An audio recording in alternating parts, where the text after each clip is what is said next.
Non, mais c'est horrible.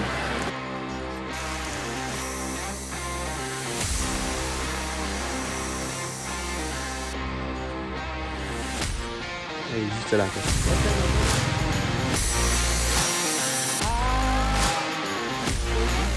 Excuse. Elles sont toutes en train de se battre.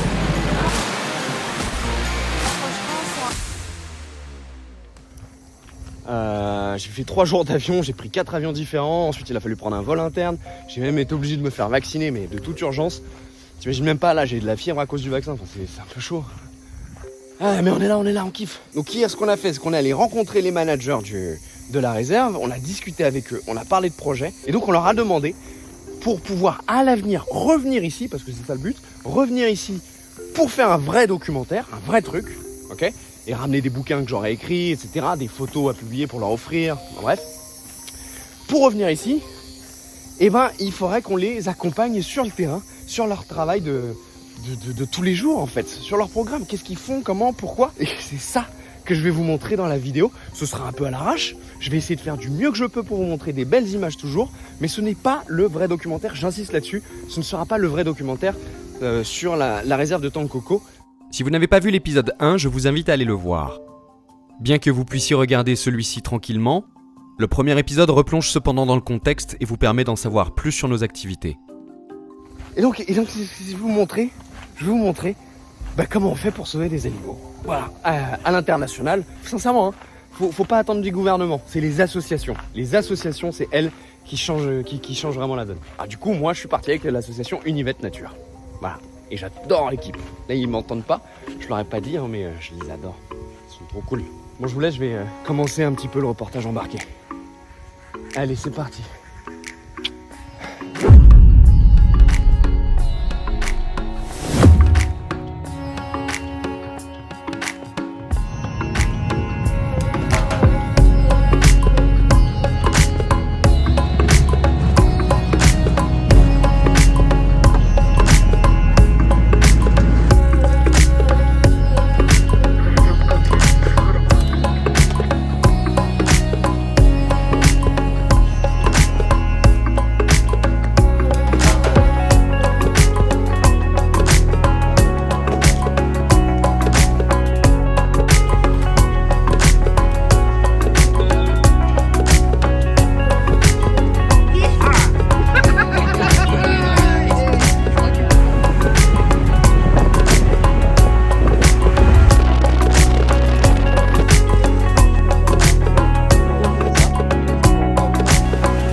Nous voilà arrivés au QG des Rangers, dans l'atrium du Tankoko National Park.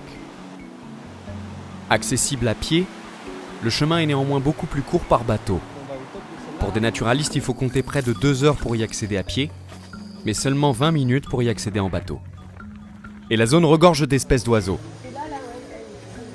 Pour moi, c'est ma première fois dans cette zone, donc je découvre en même temps que vous. C'est beau. Ouais, c'est beau, ouais. Endémique. Et il est violet là. Chou, tout violet. D'envergure, tu veux dire. Ouais, mais remarque le posé, il fait bien cette taille comme ça. Quelle Tu l'as famille, vu, ça là, quoi Les coucous. C'est un coucou encore. Ok, je vais- Enfin, là, le coucou. Ils font 42. Alain est notre spécialiste ornithologue, et il est très bon observateur. L'ornithologie, c'est l'étude des oiseaux. Et l'endroit où nous sommes, c'est-à-dire la réserve de Tankoko à Sulawesi, est un spot ornithologique connu du monde entier. Et sous nos yeux, nous avons une espèce de coucou, un coucou au sens large, c'est-à-dire un oiseau de la famille des cuculidés. Il est plus grand que celui que tu... Pour les Français, le coucou le plus connu, c'est celui-ci, celui qui est kleptoparasite. Mais des oiseaux de la famille des cuculidés, il y en a de toutes les formes, de toutes les tailles et de toutes les couleurs. Par exemple, Le crotophaga, en guyanais l'ani, est aussi un coucou. Je me suis fait éclater par les fourmis. L'autre jour, quand on est allé filmer les singes pour la première fois, donc ce que vous avez vu là, et ben, j'ai fait beaucoup de plans où je me mets au sol, où je m'allonge par terre, où je me mets accroupi, etc. Et je pense que je me suis allongé dans une fourmilière de fourmis, j'ai pas su les identifier. Elles étaient toutes petites, rouges et jaunes.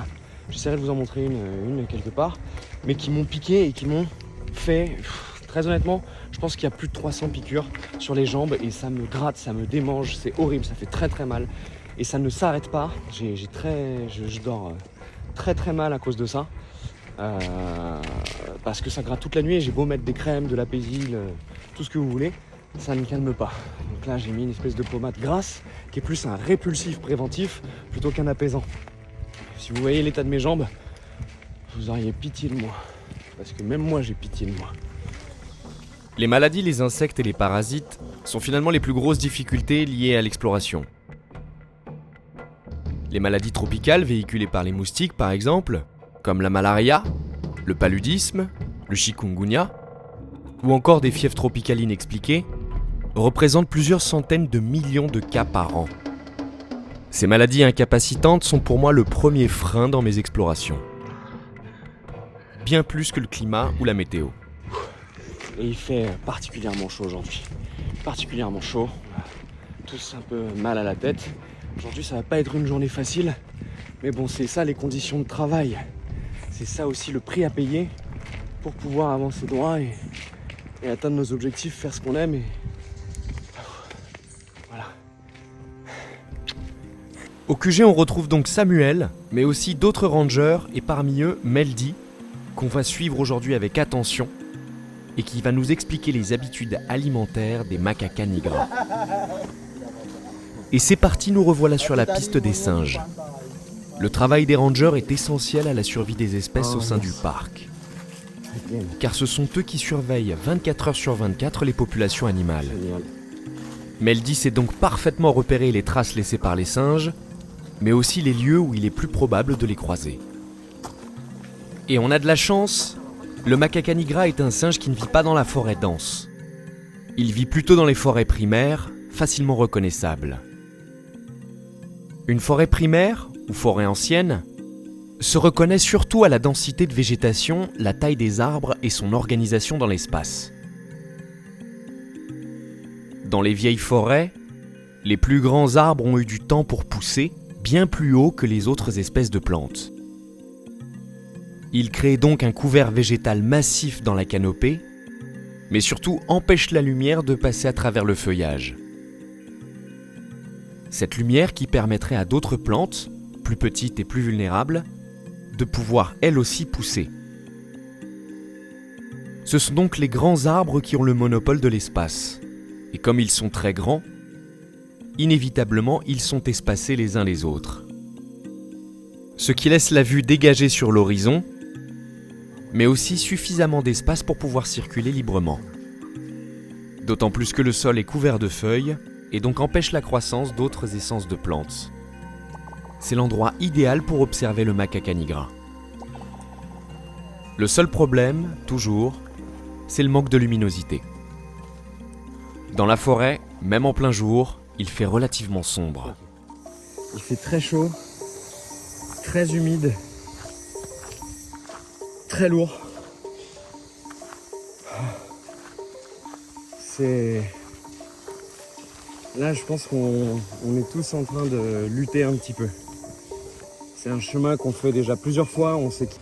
Il est actuellement 9h du matin et cette famille est en train de se déplacer probablement pour chercher à manger. Il retourne les feuilles, gratte le sol. D'autres, plus arboricoles, fouillent directement dans le bois mort en retournant l'écorce. Pile poil au-dessus de nous. Pile poil. Il y a un nid. Tu vois? Non, je ne vois pas. Ah, si. Je le vois. Ça doit être l'heure de repas. This is the place where they sleep? Non? Non? Ok. Ce singe est plutôt terrestre. Il est même taillé pour ça.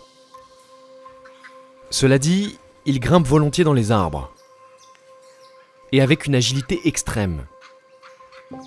La plupart des singes arboricoles sont censés avoir une queue, or lui, elle est totalement absente. Cela dit, comme bon nombre de singes, le macaca nigra prend refuge dans un arbre en famille pour passer la nuit. On est vite encerclé par le groupe. C'est quelque chose de très commun avec le genre macaque. Comme ce sont des singes grégaires, ils ont surtout l'habitude de se déplacer en masse. Avantage pour nous car cette espèce-là est pacifiste. En revanche, je connais bien les singes et j'ai longtemps travaillé avec eux. Même si un ranger vous dit que vous pouvez vous approcher, il n'y a rien que vous puissiez faire si le singe décide de s'en prendre à vous. Donc on fait comme les primatologues, on garde ses distances. À cette distance, si on ne recule pas, ce qu'on risque c'est surtout un coup de pression.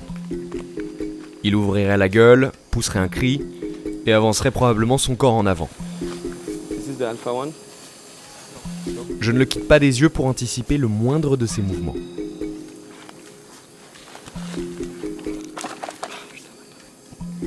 Même si 2 jours plus tard, on finira par découvrir que les singes préfèrent nous bousculer lorsqu'on est sur leur passage, plutôt que de se jeter directement sur nous. On fait partie du décor et on n'a rien à faire là. Alors aujourd'hui c'est la session, c'est vraiment la session spécialisée là, en ce qui me concerne. Vu l'endroit où on est, session vraiment soins parentaux, parce qu'on reste à l'arrière du groupe, où il reste en fait finalement que les jeunes et les femelles, avec des jeunes de très bas âge ou alors un peu plus âgés. Donc on peut observer des comportements hyper intéressants entre plusieurs femelles qui interagissent ensemble, qui sont toutes les deux en train de s'occuper des petits, chacune avec leurs petits respectifs, ou alors toutes les deux en train de s'occuper d'un seul et même petit. Et les deux femelles communiquent par des signaux tactiles, visuels. On les voit, elles font des trucs avec leur bouche comme ça, elles lèvent la tête, elles se poussent, elles se font des câlins, très très intéressant. Et là c'est ce qu'on est en train d'observer. Autant hier, il y avait une approche complètement différente, autant aujourd'hui, on observe des comportements qu'on n'avait pas hier. C'est plein de sens hyper logiques ce que je viens de dire, mais je vais mettre ça sur le compte de la fatigue. It smells the pea. Pea. It smells very very hard. Et effectivement, la zone est très odorante. Il y a de l'urine partout. C'est une odeur très forte, très puissante, qui vous monte au naseau à des centaines de mètres de distance. Meldy nous rappelle que les mâles en période de reproduction laissent sécher leur urine autour de la zone génitale. Around the balls? This is the pea. Okay. Les phéromones déposés se propagent donc dans l'air grâce au frottement et servent plus à attirer les femelles qu'à délimiter un territoire. Là, il y a un groupe qui sont en train de se... Ça communique fort, hein, ça communique. Je sais pas exactement ce qu'ils sont en train de se dire, mais il y a une espèce de conseil à bulles où ils sont en train de mettre la misère à un jeune. Ils se mettaient d'accord, mais... Il y a toujours celui-là là, qui est au-dessus, là, qui est en train de bouffer.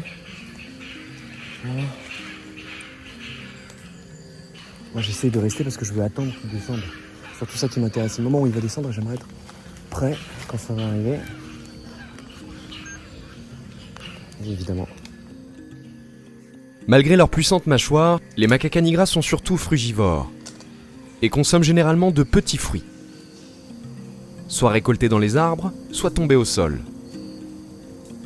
Celui-ci a probablement dû chipper une noix de coco sur le marché, et malgré tous les efforts, il ne réussira pas à l'ouvrir.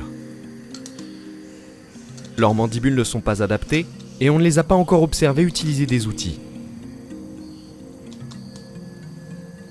Ça ne l'empêche pas de se creuser la tête pour savoir comment l'ouvrir. Et ils savent très bien qu'il y a de la nourriture dedans. Mais c'est finalement la noix de coco qui aura raison de sa patience. Et donc la femelle avait essayé. Et c'est ensuite au tour de la femelle de s'y intéresser. Eh oui. Et enfin, à tout le reste de la famille.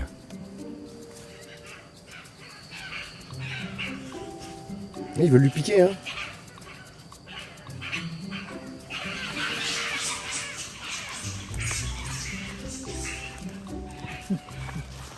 Je suis celui qui a la noix de coco.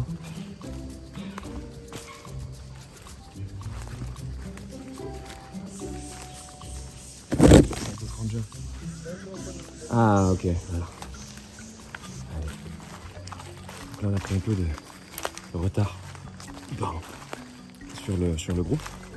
Ça a tardé sur les deux là, qui étaient en train de bouffer de la noix de coco. Donc là, on avance. Mais cette fois-ci, on est accompagné de trois rangers. 3 rangers. Donc on couvre quand même toute une zone vachement large. Donc on risque pas de perdre le groupe, surtout que ils font un sacré bordel.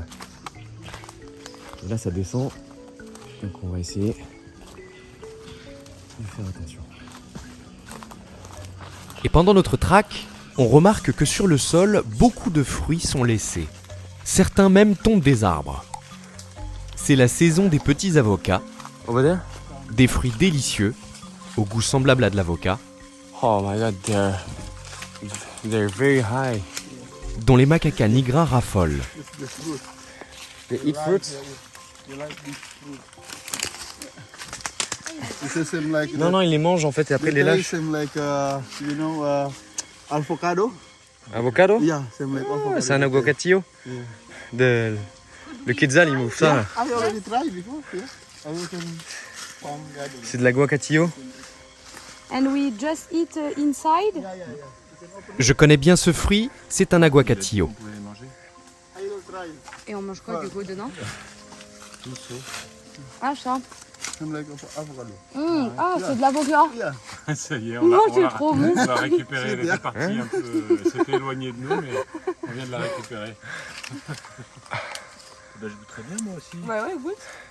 Regarde, ça part super bien en plus. Un fruit que l'on retrouve en Amérique centrale dans les hauteurs et dont se nourrit un oiseau emblématique. Parce que j'aime pas les fruits. Si vous n'avez pas vu la vidéo sur le Quetzal, je vous c'est invite pas un donc fruit à aller la Ah voir. si, c'est un fruit mais. C'est une olive? Je sais pas, c'est super bon. C'est un avocane. On va leur piquer ça. C'est ça. Ça va? Allez. Il est pas mûr. Bon bah les amis, il semblerait que les singes raffolent des aguacatillos. Et ben, les Quetzals raffolent de ce truc là. Et donc ce sont vraiment des mini avocats. Et putain, ça a le goût de l'avocat. Excellent. C'est excellent. Excellent. Un peu plus sucré que l'avocat. Et c'est pour ça qu'en fait ça en fait quelque chose.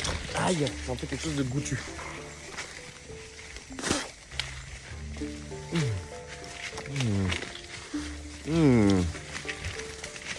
Voilà.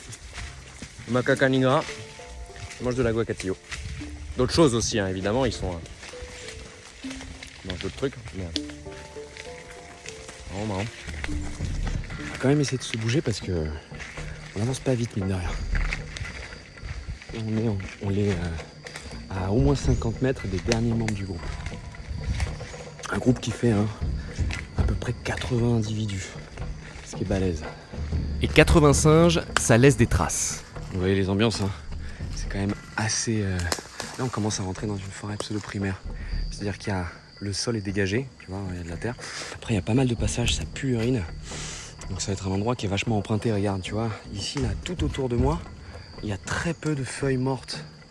Il y en a, mais quand tu regardes plus en montée là-bas, par là-bas par exemple, derrière le gros arbre là, derrière le ficus, bah, c'est beaucoup plus fourni. Là où je suis, vous voyez, il y a des traces de passage tout le temps. Et là, il y a un très gros mal. Très gros mal. Mal reproducteur puisqu'il a l'urine blanche séchée. Donc ça doit être vraiment un lieu de passage qu'il fréquente régulièrement, vraiment. Les émanations, c'est assez impressionnant. Et comme ces singes retournent le sol de la forêt, tous les insectes qui s'y étaient cachés s'envolent vers la canopée. Ah oui. Et ces insectes attirent à leur tour des oiseaux. Oui, il y a un oiseau là. Et je crois que c'est l'oiseau qui pique la bouffe. C'est ça. Des oiseaux qu'on appelle les drongos. C'est ce truc-là là, qui vient de déféquer. Ils suivent le groupe de singes à travers la forêt et attendent tout simplement que les insectes s'envolent pour les attraper. C'est le drongo, c'est ça? C'est un endémique de Somalie. C'est ça qui interagit avec les macaques qui piquent la bouffe? Œil blanc et queue. T'as vu l'œil blanc? Non, j'ai pas vu l'œil blanc. En tout cas, je l'ai en vidéo. Normalement, je devrais... Attends, là, je préfère y aller... Je préfère y aller à la laisse. Allez, faut qu'on avance. Et il nous faut continuer tout en luttant contre la chaleur. Vous voyez là, tout ça là? Regardez un peu comment je suis foutu. Tout ça, c'est de la transpiration, les amis. Là, on voit quelques petites taches où j'ai pas transpiré, genre là et là, mais tout le reste, c'est de la transpi. Là, tu vois. Mais c'est pas cher payé par rapport aux informations qu'on récolte. Tout ce travail en amont a pour but de récolter, recenser et enregistrer des observations zoologiques. À quoi servent ces informations ? À sensibiliser massivement sur les conditions d'extinction de cette espèce. Je suis le premier à me plaindre que les espèces s'éteignent, et encore une fois, je veux pouvoir faire quelque chose pour celles-ci. Et tout ça au prix de l'inconfort. J'ai mon appareil photo qui me tape les balls à chaque fois que je marche, il me met des coups comme ça. Et pourtant, le pire reste à venir. Vous avez vu un peu pourquoi on les appelle les macaques à crête, alors que le nom scientifique c'est quand même Macaca nigra, ça veut dire macaque noir. C'est vrai qu'il est tout noir, il n'y a pas de secret. Un noir avec un visage noir anthracite avec des reflets un peu gris, c'est argenté, c'est magnifique, mais il est tout noir. En fait, on n'appelle pas en français le macaque noir parce que effectivement, il y a un signe un peu distinctif, c'est que il a une petite crête touffue poilue comme ça, qui peut être assez prononcée chez certains individus. Donc c'est pour ça qu'on l'appelle le macaque à crête, tout simplement. Mais d'où l'intérêt d'utiliser les noms scientifiques pour jamais se tromper sur l'animal dont on parle. Et oui, parce que des macaques noirs, il y en a plusieurs. En plus du Macaca nigra, il y a le Macaca nigriscens et le Macaca equi. Les trois se ressemblent beaucoup, mais n'ont pas la même aire de répartition. C'est d'ailleurs un bon moyen de pouvoir les différencier. Ça, ou les analyses génétiques. Ici, pas de doute possible, c'est le Macaca nigra. Le seul et unique macaque à crête. Et il est important de rappeler qu'il existe aujourd'hui en 2023 22 espèces de macacas. Et elles ont colonisé tout type de milieu. Aride, sec, montagneux, froid, tropical et néotropical. À ne pas confondre avec les babouins. Une différence simple, les babouins sont cynocéphales. C'est-à-dire qu'ils ont une tête avec un museau en forme de chien. Par ailleurs, les babouins sont africains, alors que les macaques sont asiatiques. Il n'en existe qu'une seule espèce en dehors de l'Asie et on la trouve en Europe, en Espagne, à Gibraltar et au Maroc. C'est le Macaca sylvanus, ou le magot. Toutes les autres espèces de macaques se trouvent en Asie. Et le Macaca nigra est l'une des plus en danger critique d'extinction. Bon, on a vraisemblablement perdu Alain. On a vraisemblablement perdu Alain. Ou Alain s'est perdu, ou on a perdu Alain, je sais pas. Mais Marie est allée chercher une première fois déjà. Le truc c'est que on se perd vachement vite dans cette forêt. On regarde un petit peu. Voilà, il faut évoluer là-dedans. Et tu sais, nous on marche, on est concentré. Heureusement que les rangers savent à peu près où on est. Ils savent repérer les traces. Andy, you know where we are actually right now? Too close to the camp. Yeah, the camp is over there. 100 meters from here. Yeah, ok, donc on est à 100 mètres du camp. Et le camp est par là-bas, dans cette direction. Moi, je vous montre ça, mais ça vous foutez complètement. Parce que vous savez même pas où on est géographiquement, donc ça sert absolument à rien de vous dire regardez, on est par là-bas. Je pourrais vous dire le camp est par là-bas. Ça reviendra au même. Mais moi, ça me rassure de savoir où on est. De toute façon, on est avec les rangers. Si eux sont pas inquiets, nous on n'est pas inquiets. Toujours comme ça. Si le grand frère ne s'inquiète pas, alors on s'inquiète pas. Effectivement, c'est très profond ce que je dis. Ouais. Bon, je vais faire des plans d'ambiance. Et alors que je m'apprête à faire des plans d'ambiance, Andy, Marie m'interpelle pour observer un oiseau assez insolite. juste là. Donc on attend Alain. Et il va être content parce que juste là, il y a un oiseau. Quand un martin pêcheur, mais des forêts. Donc, c'est ouais. Alain nous rejoint et c'est avec plaisir qu'on attend son expertise. Endémique de Sulawesi. Ça ? Qu'est-ce qu'il fout dans la forêt alors ? Comment? Qu'est-ce qu'il fout dans la forêt ? C'est un martin chasseur. C'est un chasseur celui-là. Martin chasseur, donc tout ce qui est petits vertébrés, petits invertébrés, ça passe dans son gros bec de cigogne. Et ce qui est assez étonnant, c'est que l'oiseau se laisse approcher d'assez près. On doit être à moins de 5 mètres de lui et l'oiseau ne bouge pas du tout. Regarde le bec, c'est ouf. Ce doit être un Il a acténoïdes. du bleu sur la calotte. Les clairsemées. Et nous sommes sur son territoire de chasse. Comme son nom l'indique, il chasse des petits animaux. Invertébrés, petits vertébrés, lézards, serpents. Une des caractéristiques de son territoire de chasse, c'est qu'autour de lui, rien ne bouge. Tous les petits animaux ont soit fui la zone, soit ils ont été chassés. Je sais exactement où on est. On va suivre la route là et puis vraiment on n'est pas loin du centre, mais juste pour vous dire que le soir où on a vu les tarsiers, et ben c'était face à cet arbre là. Là il est à peu près 15h, 15-16h. Forcément on ne devrait pas les voir, surtout que l'arbre est vachement ensoleillé. Vous voyez, il y a quand même pas mal de taches de lumière. C'est un animal qui supporte pas du tout la luminosité, exclusivement nocturne, crépusculaire, mais il sort pas avant la vraie tombée de la nuit. En fait on était là hier soir et tu vois, quand tu vois l'arbre en plein jour, tu te rends compte vraiment que c'est un sanctuaire pour eux. Tu comprends pourquoi ils viennent se mettre dans ces arbres-là, parce que c'est vraiment protégé la plupart des prédateurs. C'est quand même assez incroyable. C'est une vraie forteresse avec des ouvertures quand même, mine de rien, partout en hauteur, dans lesquelles ils peuvent venir se cacher facilement. Et alors ce qu'on ne voit pas, mais ce qui se passe à l'intérieur de ce type d'arbre, c'est qu'à l'intérieur, pas le tronc en lui-même, mais il y a énormément de cavités, c'est-à-dire que c'est creux, c'est là-dedans qu'ils se reposent. Et c'est encore plus fascinant de voir ça en plein jour. Malgré leur allure particulière, les tarsiers ne sont pas des marsupiaux. Ce sont des primates. Et ils sont plus proches de nous que les lémuriens. Pour en savoir plus sur les tarsiers, je vous invite à visionner le chapitre 1 de l'expédition à Tangoko. Quant à moi, il me faut continuer. Et le temps commence mine de rien à se gâter. Quand même quelque chose d'incroyable à noter avec ce type d'arbre, c'est que sur tous les environnements tropicaux de la planète, tu retrouves cette structuration en fait. C'est-à-dire que toutes ces arbres lianes qui s'accrochent avec énormément de... avec un tronc qui est fracturé,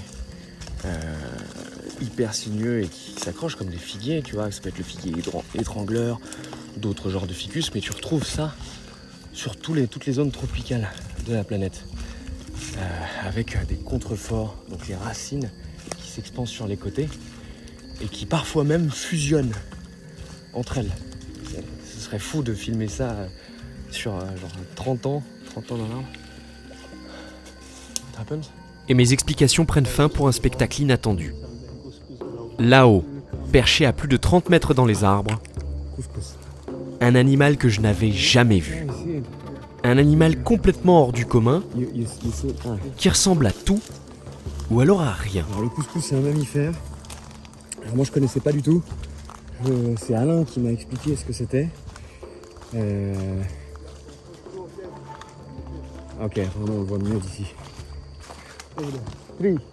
3, Baby, baby and mother and father. 3. Oh wow. See? Yeah. C'est From awesome. here. Alan, from his better, I think. Ouais, vous le voyez. On les voit d'ici, 3 of venez. them. Je vais pas monter l'objectif, ça va être chaud là. C'est Samuel qui a mon pied photo. Il est parti photographier quelques oiseaux, et j'attends qu'il revienne avec mon matériel pour filmer le couscous. Attends. Non, faites. Si. Je vais tout faire. Quand tu franchis la ligne de Wallace, tu rentres dans le domaine biologique australien. Ça, c'est la première espèce de marsupial. Ah ouais. Ils vivent dans les arbres. Donc, il est plus proche du kangourou Ouais. que de la martre. Ils vivent dans les arbres. Oui, C'est il a quoi? raison. Ils mangent Couscous. quoi? Et donc en fait, ce que disait Alain, c'est que c'est des marsupiaux. On est passé la ligne de Wallace en fait. Et ben en fait, ça y est, tu commences à trouver de la faune australienne. Et donc c'est des marsupiaux. Et là ça bouge. Et il y a quelque chose que vous devez impérativement connaître. C'est l'existence de la ligne de Wallace. Il bouge. Regardez le couscous plutôt.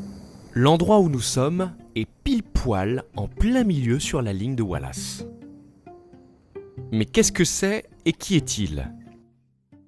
Si tout le monde connaît la théorie de l'évolution de Charles Darwin, personne ne connaît Alfred Russel Wallace, le père de la biogéographie.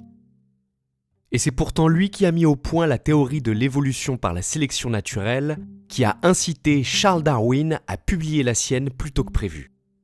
Ayant mené des recherches sur le terrain dans le bassin amazonien, il est ensuite allé dans l'archipel indo-malais, où c'est là qu'il a mis en évidence une zone biogéographique qui sépare la faune indo-malaise de la faune australasienne. Cette ligne invisible, appelée la ligne de Wallace, est donc la frontière où se rejoignent les espèces du continent asiatique avec les espèces d'Australie. Il y a de ça environ 20 000 ans, le niveau de l'océan était plus bas de 150 mètres environ. Les terres australiennes étaient donc plus émergées, et les animaux avaient la possibilité de rejoindre les îles environnantes beaucoup plus facilement. C'est ce qui fait qu'aujourd'hui, à plusieurs milliers de kilomètres de l'Australie, on puisse retrouver des oiseaux semblables aux kookaburras, mais aussi des marsupiaux, semblables aux kangourous ou aux koalas. Mais pendant que je filme, je me fais piquer les jambes. Et pourtant je ne vois rien, c'est microscopique. Et je demande donc à Meldy s'il sait de quoi il s'agit. They come slowly and then bite. Yeah, and you feel it like it's and you know this insect Bata. only in the wet dry season. Uh-huh. Yeah, in the very dry C'est season. chelou, c'est qu'il y a que toi qui Ok. en as chopé, quoi. Mais oui, mais il n'y a que moi qui me faut au sol comme un abruti Only. aussi. Ouais, Because, yes, only because- this. Because I was on the floor. Not like this. Yeah, be course. careful when the tree like this. Ready. This mean inside. J'ai signé pour. Hein. J'ai signé pour. Don't sit in like this. And then also in the ground. Yeah. Et comme je suis toujours en train de m'appuyer sur les troncs d'arbres pour. Voilà. Crash test. On a résolu le mystère de mes piqûres là sous les sous-couilles là et tous les jambes. C'est des gononets, c'est des petits insectes. Alors je vais me renseigner sur ce que c'est exactement, de quelle famille, à quelle famille ça appartient, mais c'est de la saloperie.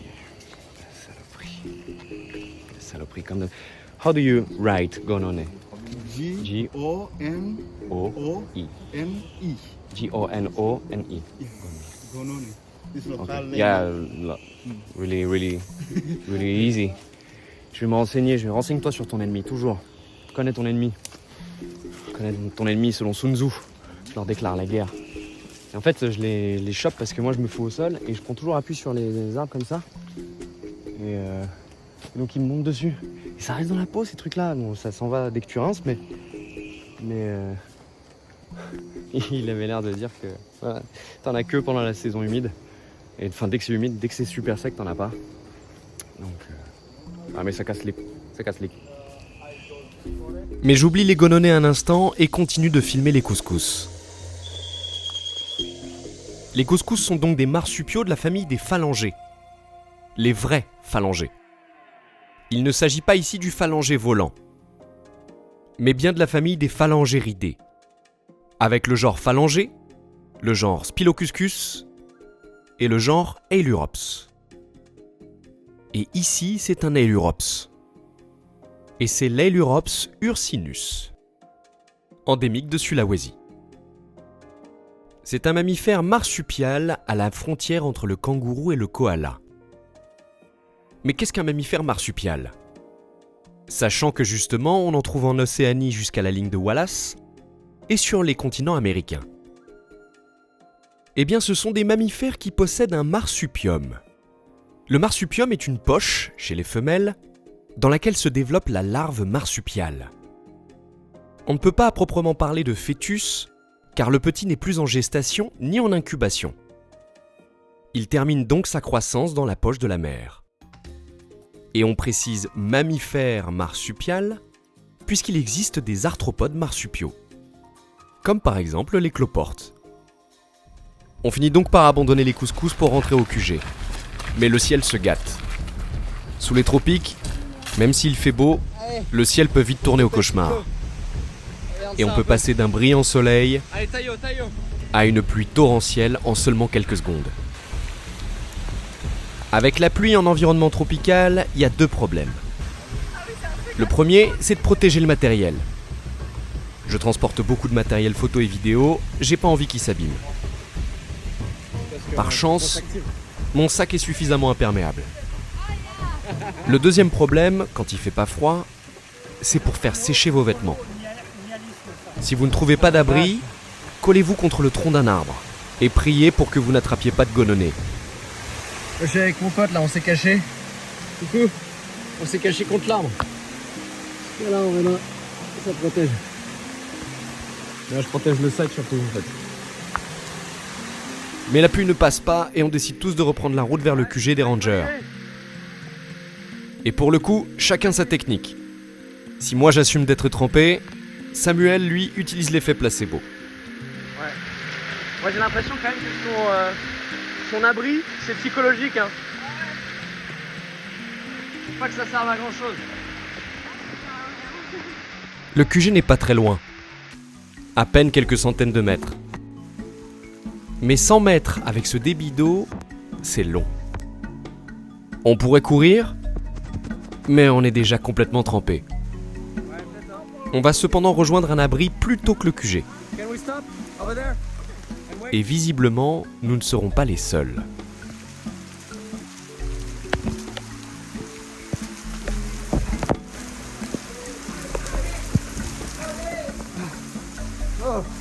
Quand la pluie arrive, les activités cessent. On attend patiemment, entre amis, en famille, ou alors en inconnu. La pluie se calme peu à peu, mais vaut mieux attendre le retour du soleil. Après tout, on doit encore retourner au QG des rangers. Car c'est avec le responsable du QG que nous devons discuter pour prendre le contact du directeur du Tazikoki Rescue Center.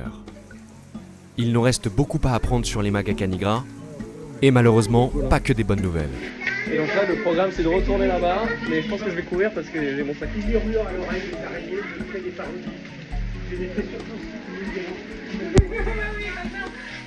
va avoir un fan de Patrick.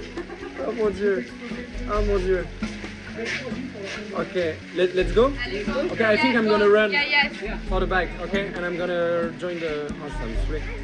Bye bye. Bye bye, terima kasih. Allez, c'est parti, on court et je vous retrouve plus tard. Et pour en savoir plus, rendez-vous au chapitre 3. Allez, bisous. Alors, en attendant, abonnez-vous, sortez couverts, et à bientôt sur Animo Mode d'Emploi.